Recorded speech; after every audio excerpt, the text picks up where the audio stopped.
बिस्मिल्लाहिर्रहमानिर्रहीम। हम यहाँ पे मौजूद हैं बागो बहार में सेठ अकबर फार्म पे। तो हमारे साथ हक नवाज साहब हैं साथ में, जो ये सारी चीज़ों को लुक आफ्टर करते हैं। तो ये जो आप गन्ने की फसल देख रहे हैं ये नई काश्त है।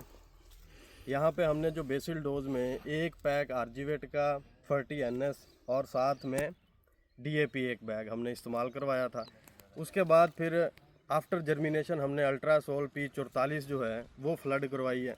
फिर सेकंड पे फिर P44 एप्लीकेशन जो है वो हमने करवाई है।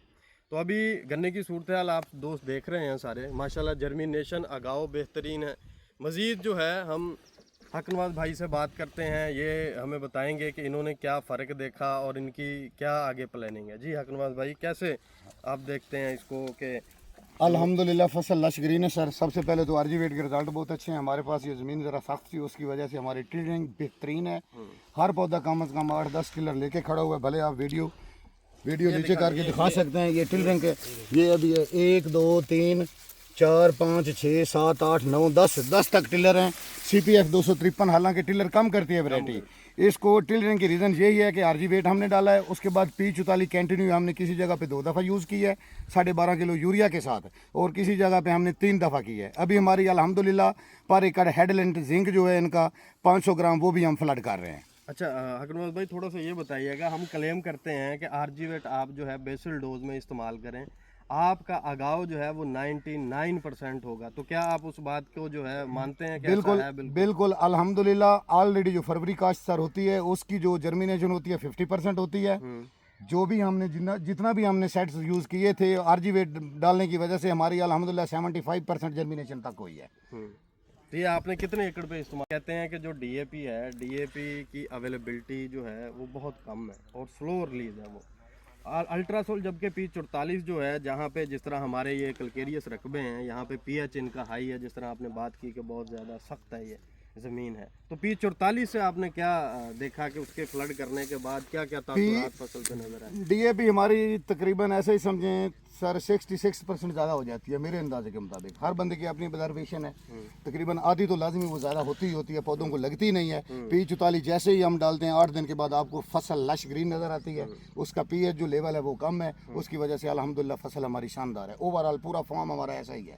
हाँ, मैंने देखा है सारा माशाल्लाह। उधर जो आपकी रूटून क्रॉप है वो भी नाज़रीन को दिखाते हैं, वो इससे भी बेहतर है। अच्छा, दूसरी जो बात है वो ये है कि हम अक्सर बात ये करते हैं कि आप जो है फार्मर को कि आप कीड़े से ज़्यादा खुराक पे तवज्जो दें।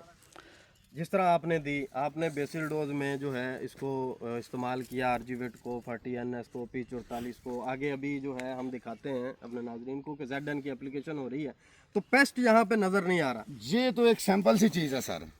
ये आदमी की ही मिसाल आप ले लें। अगर जिस बंदे को टेम्परेचर होता है, अगर वो वीक होगा तो ज़ाहिर है अगर उसको बुखार भी होगा तो वो उसको अपना आप बताएगा, वो 10 दिन रिकवरी नहीं कर पाएगा। अगर एक बंदा सेहतमंद है, उसको एनी वन टेम्परेचर होता भी है तो वो उसको महसूस भी नहीं होता। सेम यही चीज़ है। यही चीज़ है, बस यही बात हम करते हैं कि जब खुराक, हम असल में प्रॉब्लम यह है कि हमारा फार्मर 2 बोरी DAP और बाकी चीज़ें डाल के मुतमिन हो जाता है कि मैंने खुराक दे दी, लेकिन वो पौधे को अवेलेबल कितनी हुई ये हमें नहीं पता होता। तो जिसकी वजह से वो मुतमिन हो जाता है। होता क्या है कि जो हमने खुराक दी वो पौधे को तो मिली नहीं, हमने तो दे दी लेकिन पौधे को मिली नहीं। तो होता क्या है कि जैसे ही पौधा जर्मिनेट होता है उसके ऊपर ब्लैक बग का हमला हो जाता है। फिर हम कहते हैं जी ब्लैक बग आ गया। तो बात यह है कि हमें खुराक पे तवज्जो देनी चाहिए। जिस तरह अभी भाई बता रहे हैं कि इन्होंने बेसिल डोज में अल्ट्रासोल P44 इस्तेमाल की, आरजीवेट बेसिल में इस्तेमाल किया, उसके बाद अभी पेस्ट देखें बिल्कुल ना होने के बराबर है।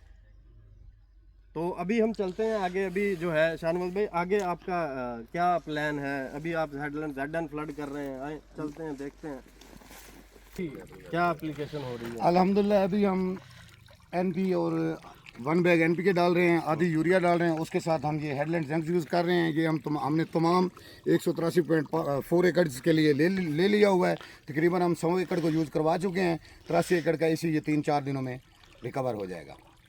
अच्छा, अगला अभी जो है वो आपने क्या प्लान किया हुआ है?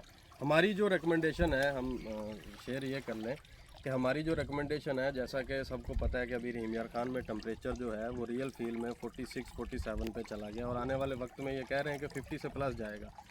तो सनबर्न की बड़ी शिकायत होगी।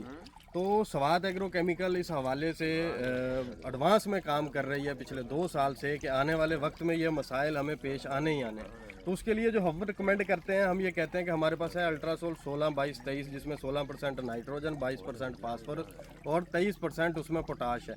चूँकि इस टाइम पे जो है वेजिटेटिव ग्रोथ में है शुगर केन, तो इसके ऊपर बर्डन जो है ज़्यादा है। अभी तो रूट्स डेवलपमेंट भी चल रही है और साथ की साथ उसने टिलरिंग भी कंप्लीट करनी है। और ये मसला जो है, ये जिसको जितना हम इसको लाइट लेते हैं ये उतना है नहीं।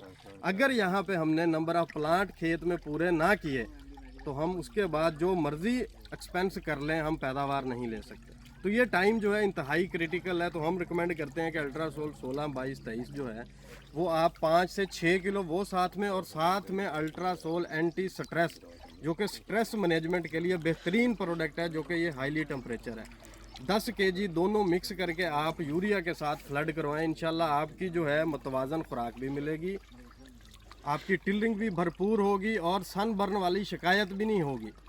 जी, आप इस पे क्या कहते हैं? इंशाल्लाह ताला सर, ये जो आप हमारे रेगुलर यूज़र भी रहे हैं स्वाद के, तो अभी आपका एक्सपीरियंस इस पे क्या कहता है? ये जो CPF 253 वैरायटी है, ऑलरेडी इस पे सन बर्निंग आता ही आता है सर। तो इसलिए इंशाल्लाह ताला हम पहले भी यूज़ करते रहे हैं, और ये जो फार्मूला आप बता रहे हैं आने वाले वक्त में भी हम यूज़ करेंगे, और उस पर इंशाल्लाह ताला दोबारा वीडियो भी बनाएंगे। शुक्रिया, इंशाल्लाह। शुक्रिया जी, थैंक यू।